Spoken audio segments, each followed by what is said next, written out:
ata deyirəm, yəni fəhlə də ola bilər, kasıb da ola bilər, xəstə də ola bilər, yerdə də yata bilər. Amma o atadır. Deyir, mən atamı atam kimi istəmişəm. Mən atamı atam kimi istəyirəm. Ola bilər pulu olmaz. Ola bilər pulu olmaz. Ola bilər gözü görməz, qıçı sınar, qolu olmaz.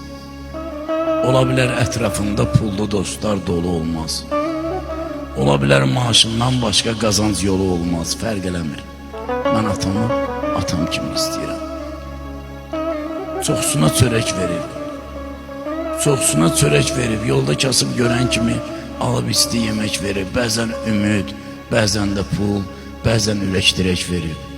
Deyərdilər, Allah sənə özün boyda ürək verib. Mən atamı həsrət çəkən adam kimi istəyirəm. Mən atamı atam kimi istəyirəm. Ata güneş, ana aydır, ata derya, ana çaydır. Onlara Allah veren paydır, paydır. Onlara Allah veren paydır.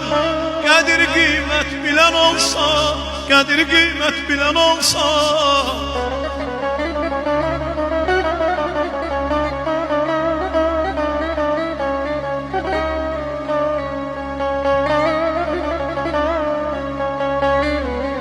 Atar xata dayak,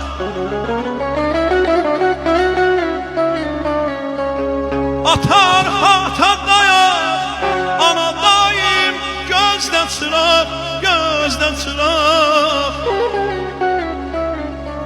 Hər ikisi əziz qonaq, xətir hörmət bilən olsa, xətir hörmət bilən olsa.